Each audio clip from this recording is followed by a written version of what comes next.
So now we are up to the natural killer cells. Natural killer cells, NK cells, natural killer cells. The natural killer cells, they are like assassins. And why do we have cells that are like assassins?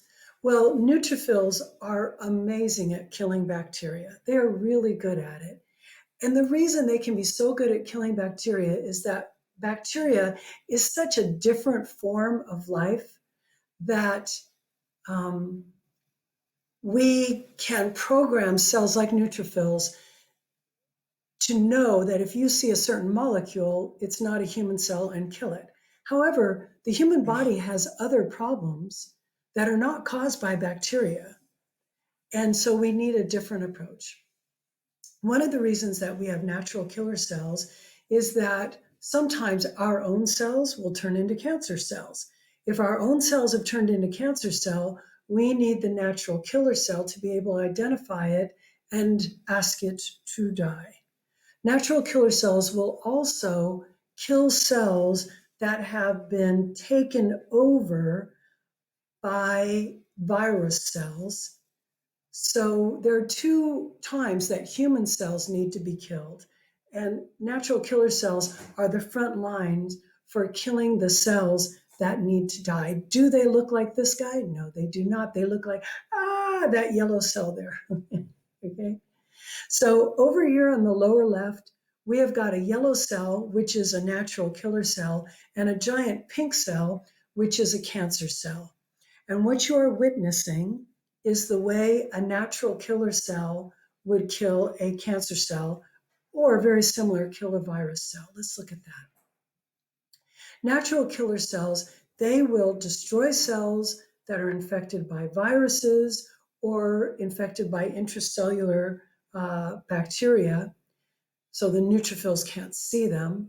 They also are responsible for destroying cancer cells. And from our point of view, this is probably their most important job. Natural killer cells are not always good guys, however. I told you in an earlier video that your own immune system would destroy any kidney transplant that you got unless it was a really close match. When your immune system destroys a transplanted organ like a kidney or heart, it is often the natural killer cells that are causing trouble. So they're not always good guys. Let's just assume they're good guys. Let's assume that a cell in your body has turned into cancer cell. And I've heard it said that almost every year there will be a cell inside your body that has transformed into a cancer cell. And yet in any given year, you don't have cancer. Partly you can thank your natural killer cells for that.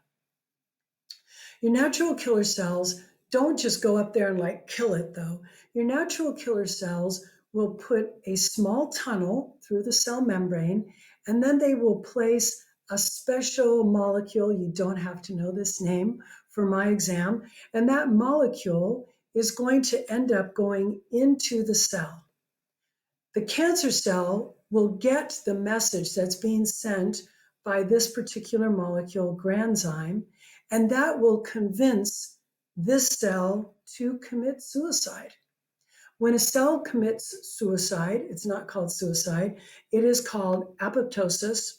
Apoptosis is the normal ending of almost all of your cells.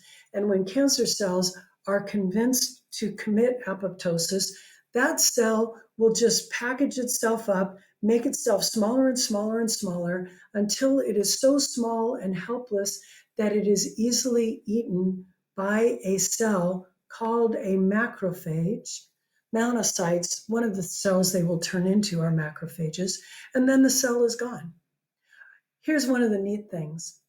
In our research in how to treat and cure cancer, we are using this system. We will take cells out of a patient's body. We will put them into a culture dish. We will train them to recognize the kind of cancer that the patient has. And once they have been trained, we put them back into the patient where they will instruct the patient's tumors to commit suicide and just magically go away. We're not able to do that for all kinds of cancers now, but this is something that's probably going to be available for treating cancer in your lifetime. So let's talk a little bit about a third type of cell. We did neutrophils, we did NK cells. Now we're talking about monocytes. Monocytes, they look like this one here in the picture while they're in your blood. But once they just look like that while they're traveling around in your blood. After they leave, they will become cells like macrophages or dendritic cells. Those are not the only cells they can become. Do you remember we learned about glial cells called microglia? Well, when they were in your bloodstream, they looked like monocytes. When they go to the lungs, they're called alveolar macrophages. When they go to the liver, they become Kupffer cells. Don't worry about those other things. For this particular exam, you just need to remember that macrophages and dendritic cells, they used to be monocytes. And now they're not. Now they have become what we are describing as surveillance experts. What are surveillance experts? I want you to imagine that monocytes are going to be kind of like SEAL Team 6. And the military knows that they are going to have some kind of an important battle that is going to happen in a certain area. At that battle, before the battle, the macrophages or dendritic cells are going to be present in the area where the battle will happen.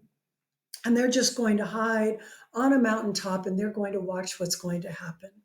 On the day of the battle, the neutrophils go in, they fight off the bacteria, they eat them all up, they kill them. That's the end of that battle. Yay, the good guys won.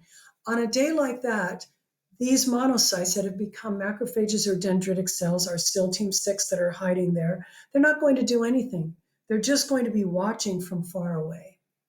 However, if there ever is an occasion where the neutrophils go in and they start to lose the battle, then the macrophages and dendritic cells, these surveillance experts, they're going to be seeing that something's going wrong, and they're going to swoop down and they're going to join that battle. Now, I'm sure that the neutrophils that are there at that moment are going, yay, the macrophages have come to the rescue. But only some of the macrophages will actually stay. Some of the macrophages, part of SEAL Team 6, they're going to stay in the battle. They're going to keep fighting the battle and help out the neutrophils. But a large number of those macrophages and dendritic cells, they're going to swoop in, kill lots of bad guys. Then they're going to swoop up the dead bad guys with their weapons and stuff like that, and they're going to leave. Where are they going? They're going to go back to the lymph nodes, and they're going to present those bad guys and those weapons as information to help the lymph nodes and cells that are living at the lymph nodes invent a new strategy for fighting whatever this bad guy is. That's why they're like surveillance experts. Most of the time, they're just hanging out in every little square inch of your body. They're just hanging out, they're observing things. If all is going well and the neutrophils can handle whatever problems arise there, they don't do anything. But if there's a problem that cannot be handled by the neutrophils, they will go down in there, they will swoop in, gather up information, head back to a lymph node where they will activate a part of your immune system that is called the adaptive immune system.